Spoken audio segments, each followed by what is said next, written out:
É uma alegria, amados, podermos estar juntos neste momento para podermos também estudarmos juntos a palavra do Senhor. E nesta noite nós vamos ver um tema de suma importância na vida de nós, os salvos. Por que necessitamos da maravilhosa graça? Esse texto está em Efésios capítulo 2, verso de 1 a 10, que oportunamente vocês ouvirão a leitura. Eu os convido agora para que oremos, busquemos ao Senhor, a presença do Senhor. Pai querido, em nome de Jesus, nós agradecemos esse momento de estudo da palavra. Pai, abre a nossa mente, o nosso coração, para podermos entender o que o Teu Espírito vai falar conosco nesta noite, para que haja, Pai, a glorificação do Teu nome, para que haja, Pai, a edificação da Tua igreja, também para que haja salvação de almas, e assim o nome do Senhor será glorificado. Eu oro, Pai, e me coloco à disposição do Teu Espírito Santo, em nome do Senhor Jesus. Amém.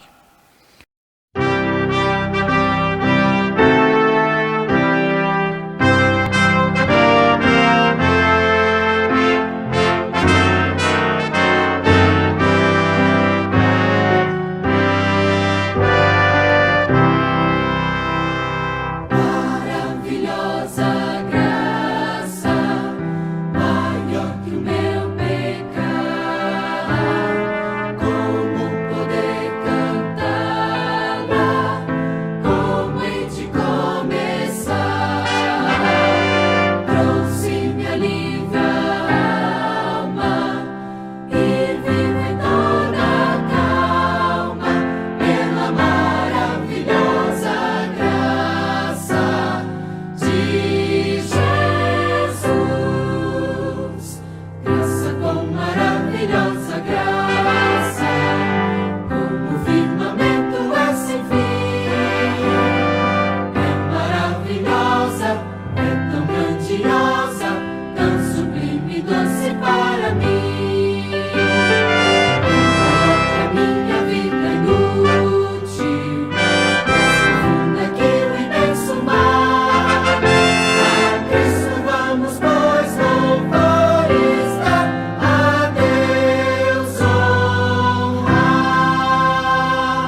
Efésios capítulo 2, versos 1 a 10. Do pecado para a salvação pela graça.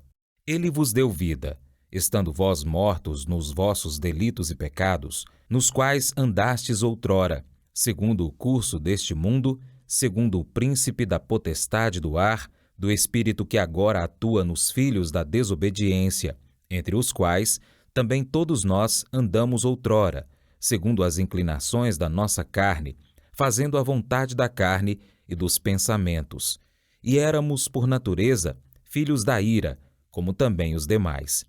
Mas Deus, sendo rico em misericórdia, por causa do grande amor com que nos amou, e estando nós mortos em nossos delitos, nos deu vida juntamente com Cristo. Pela graça sois salvos, e juntamente com Ele nos ressuscitou e nos fez assentar nos lugares celestiais em Cristo Jesus, para mostrar nos séculos vindouros a suprema riqueza da sua graça em bondade para conosco em Cristo Jesus. Porque pela graça sois salvos, mediante a fé, e isto não vem de vós, é dom de Deus, não de obras para que ninguém se glorie, pois somos feitura dele, criados em Cristo Jesus para boas obras, as quais Deus de antemão preparou para que andássemos nelas. Vocês ouviram o hino Maravilhosa Graça? Esse hino aborda exatamente o tema da nossa mensagem nesta noite.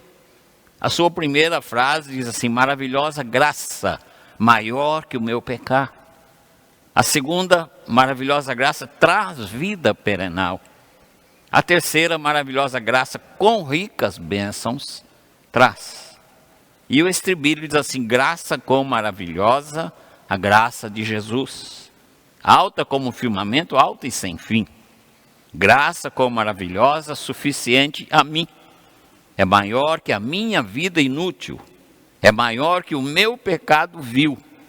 O nome de Jesus engrandecei e glória lhe dai. Então eu pergunto novamente, o que é esta graça que diz o texto lido de Efésios 2, de 1 a 10, principalmente o versículo número 5, diz assim: estando nós mortos em nossos delitos e pecados, nos deu vida juntamente com Cristo. Pela graça sois salvos. O que é essa graça referida aqui no texto? O nosso dicionário português define graça como disposição para conceder algo livremente, a condição ou fato de dar favor, misericórdia, clemência, perdão. E a teologia define graça como amor imerecido e favor de Deus para com o homem.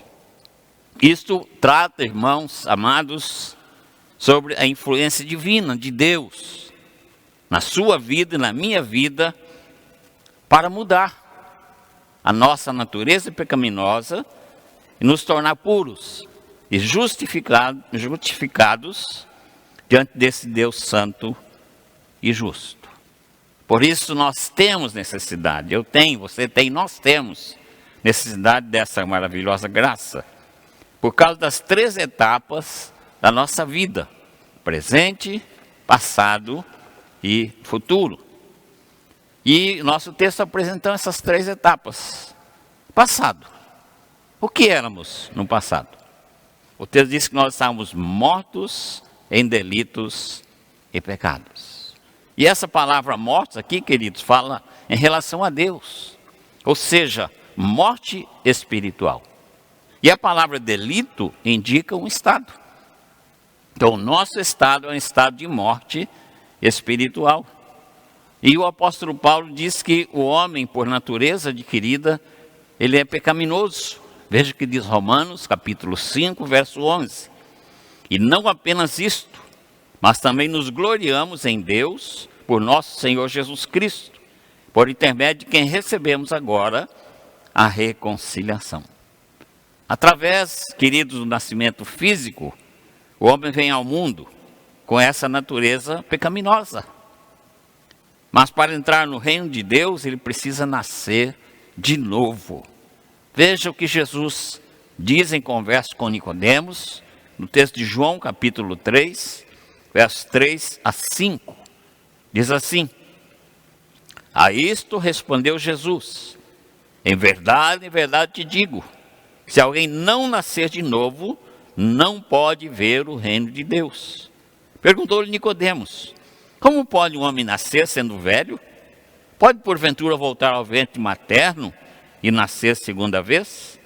Respondeu Jesus: em verdade te digo, quem não nascer da água e do Espírito não pode entrar no reino de Deus.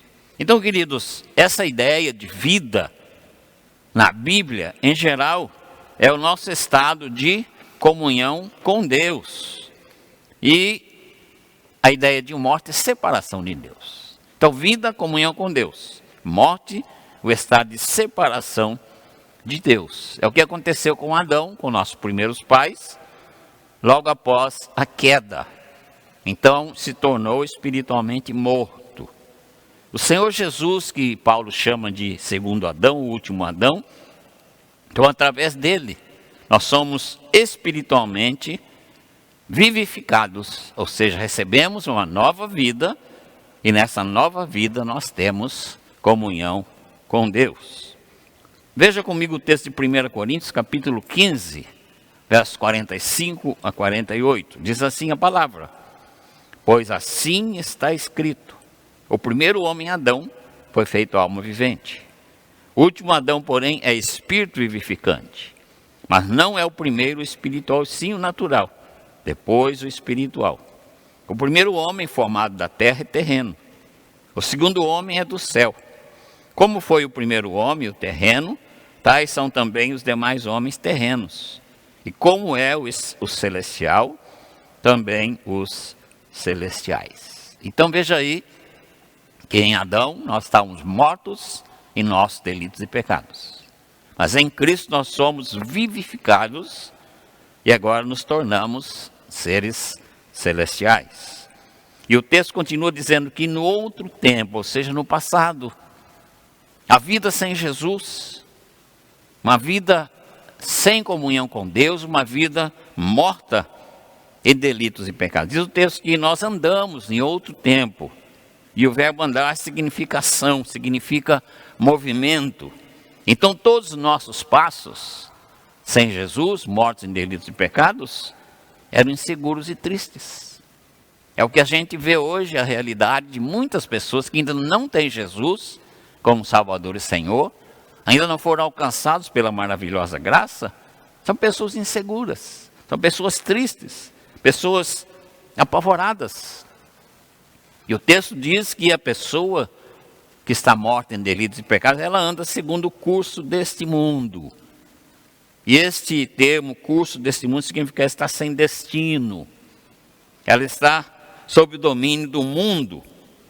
E este mundo, nós sabemos, é um mundo violento, perverso, um mundo mau, um mundo que jaz no maligno, como diz o próprio Senhor Jesus Cristo. A expressão segundo o curso deste mundo, que aparece no texto, dá a ideia de um mundo como inimigo de Deus, dominado espiritualmente por Satanás. Então é o domínio satânico o curso deste mundo. Porque, segundo o curso deste mundo, nós temos aí na rua, logo aqui na frente da igreja, muita violência. Nós temos muita falta de amor. Nós temos aí a corrupção que tem dominado não só o nosso país, mas também o mundo. Então tudo isso faz parte do sistema espiritual satânico. E o texto diz que entre os quais, quer dizer, antes de nós termos Jesus como Salvador e Senhor, então nós também andamos nessa mesma situação, né? A colocação verbal aqui no tempo passado, você andou nesta situação antes de ter o Senhor Jesus como Salvador e Senhor. E o texto diz que eram filhos da desobediência. Então todos os filhos em seu estado natural, em Adão, são filhos da desobediência, indicando a fonte do pecado no homem, a desobediência, andando, fazendo a vontade da carne e dos pensamentos. Então a gente vê isso, uma pessoa hoje estressada, ela resolve cometer um homicídio, ela resolve cometer um assalto, ela resolve brigar com alguém. Por quê? Porque ela anda fazendo a vontade da sua carne e dos seus pensamentos. Ou seja, aquela fonte que está dentro do pecador sem Jesus é a sua natureza pecaminosa. E essa natureza pecaminosa, queridos, é também uma natureza desequilibrada. E por isso que ela é totalmente dominada pelo pecado e também por Satanás. Então o homem, em seu estado natural, segundo nascido na carne, segundo Adão, ele vive segundo os desejos da carne. E ele não consegue dominar esses desejos da carne e dos pensamentos. Somente através da ação do Espírito Santo, depois da obra da regeneração. Então, quando você vê alguém cometendo um delito, você pode pensar, essa pessoa não tem Jesus. Essa pessoa está sendo dominada pelos desejos da sua carne, desejos pecaminosos.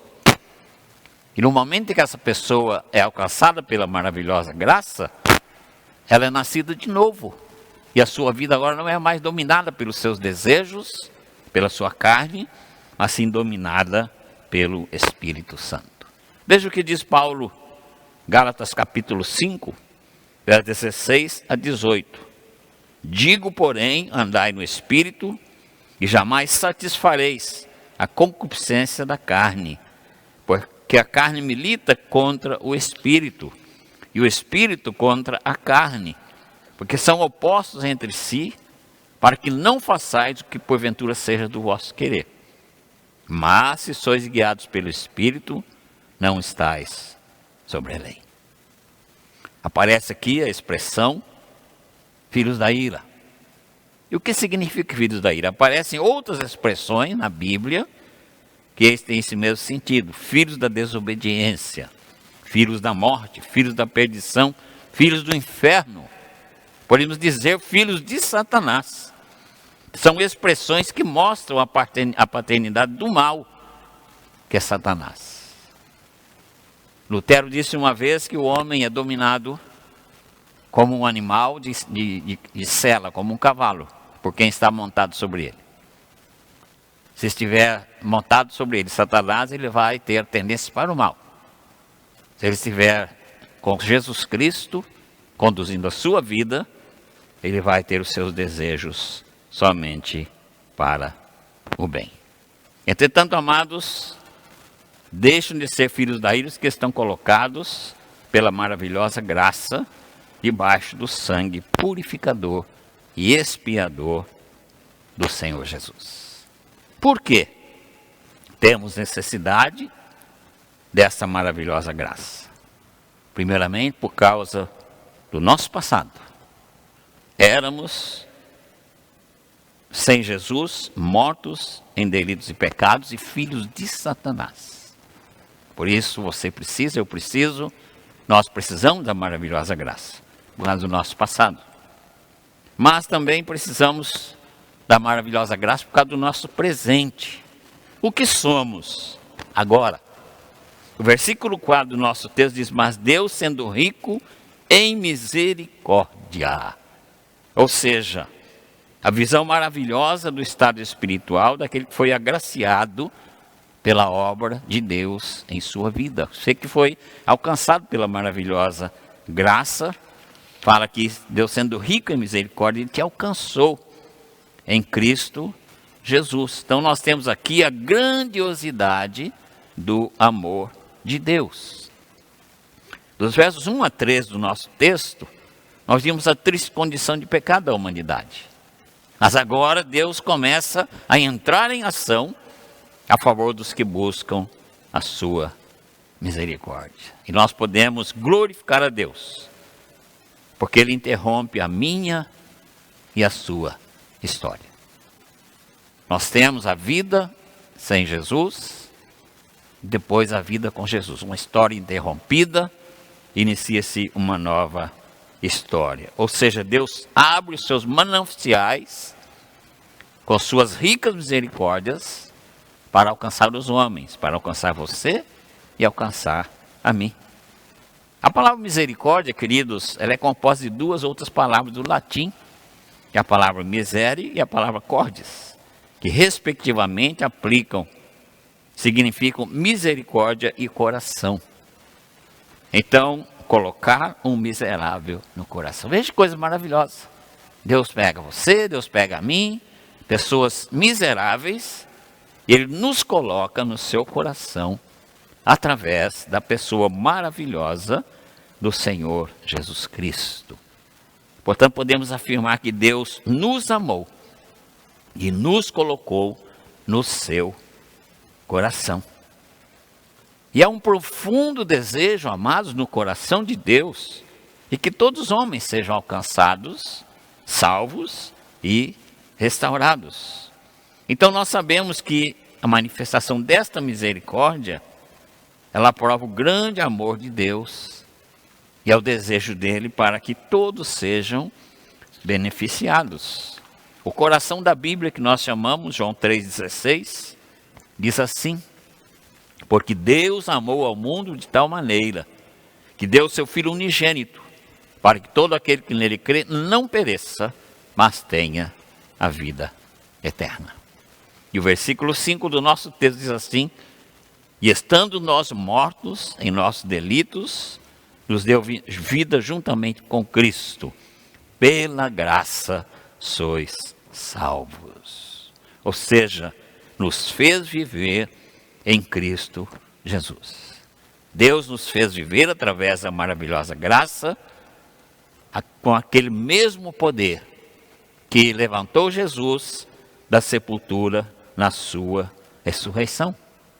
O apóstolo Paulo fala sobre esse assunto em Romanos capítulo 6, no versos 4, 7, 8 e 11.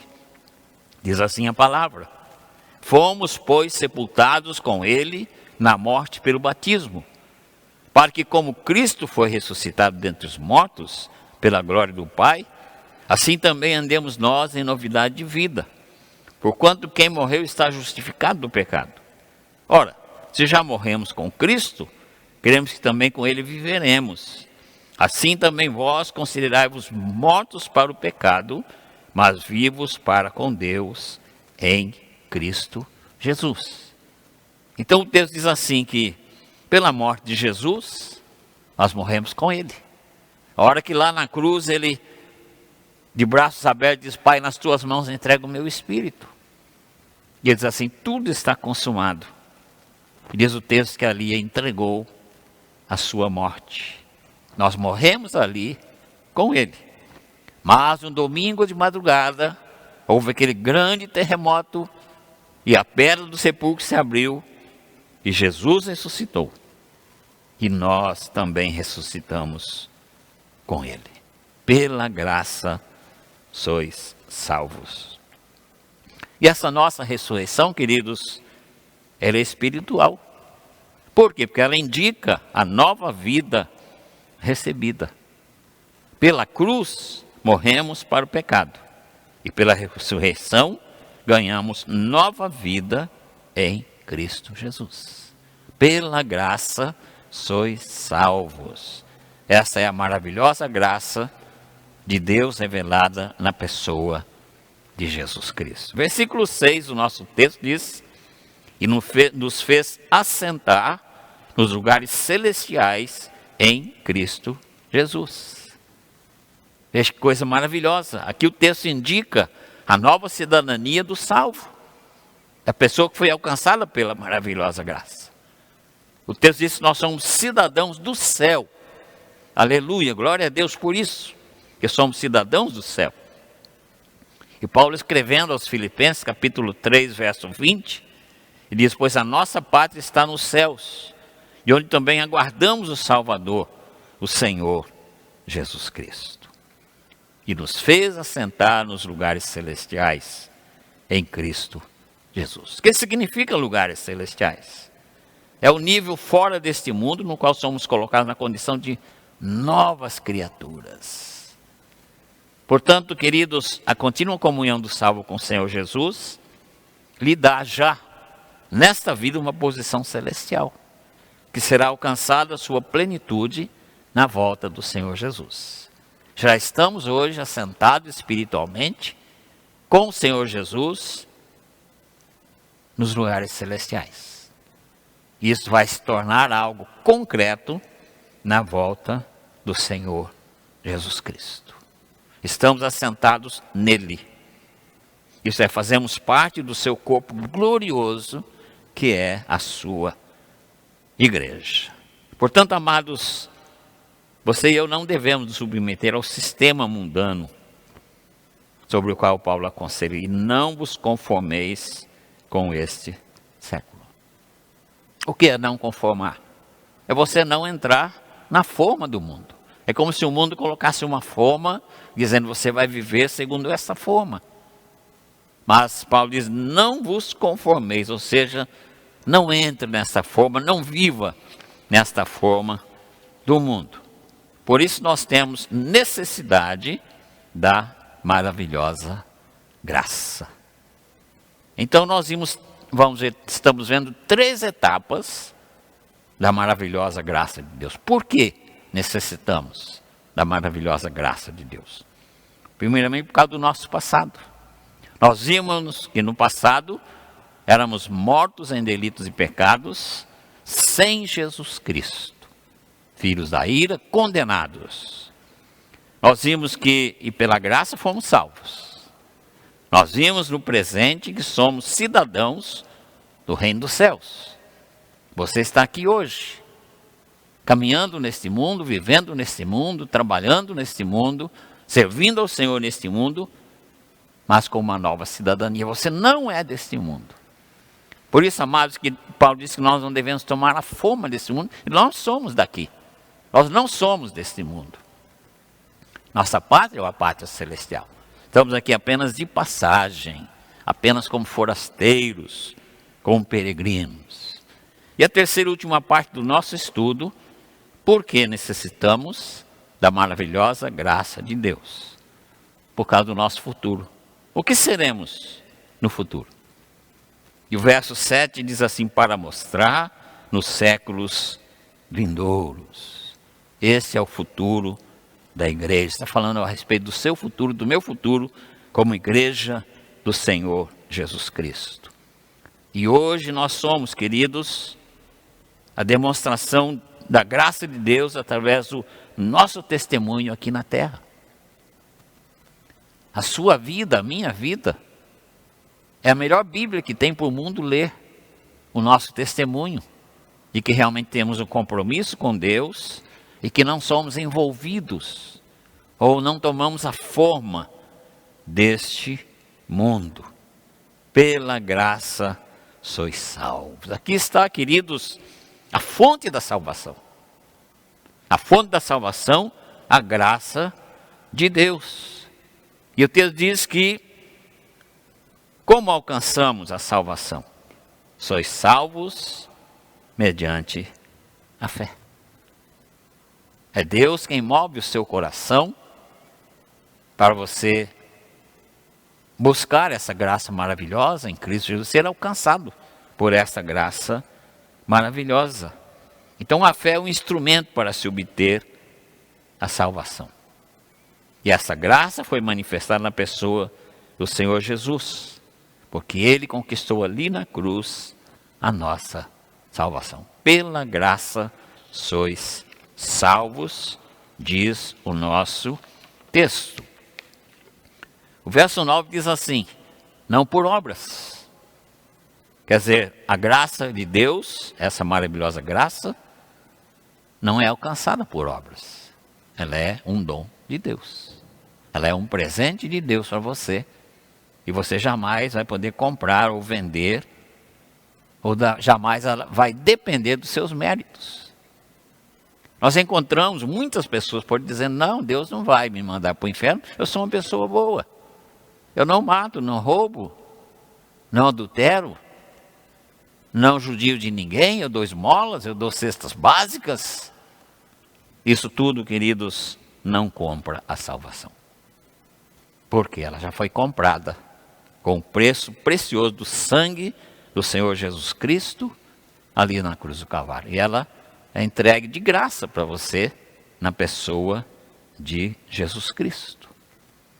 Então basta você abrir o seu coração e dizer: Senhor, eu quero esta graça, eu preciso desta graça, eu sou um pecador e eu preciso desta graça maravilhosa. E Deus vai agir no seu coração através do Espírito Santo e vai fazer de você uma nova criatura. É o que diz o versículo 10, nós somos feituras sua. E esse sua significa que você é feitura de Deus na pessoa de Jesus Cristo.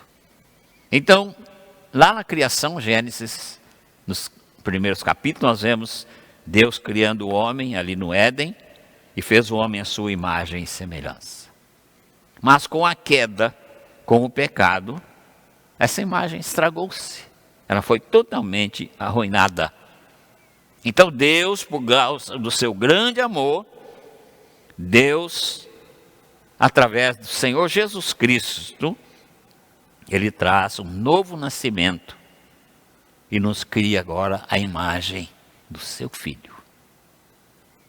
Sim, o novo nascimento nos faz agora a imagem do seu Filho, Jesus Cristo. E essa nova imagem, queridos, as quais nós somos feitos em Jesus Cristo, pela maravilhosa graça, nos vai fazer andar um novo caminho. E esse caminho é também um caminho de boas obras.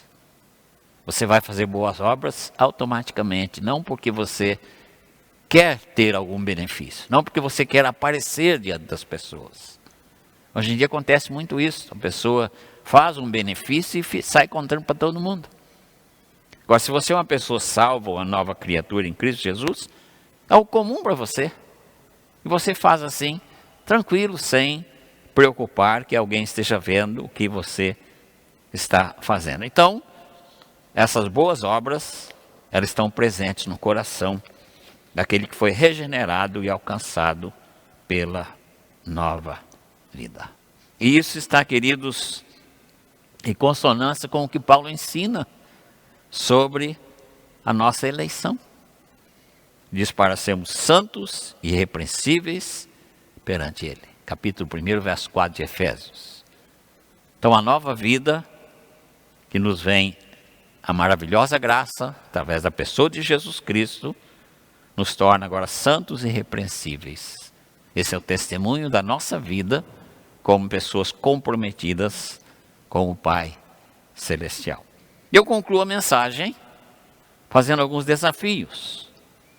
Por que necessitamos da maravilhosa graça? Temos necessidade desta graça por causa das 3 etapas na nossa vida. Primeira etapa, o passado. O que éramos sem o Senhor Jesus?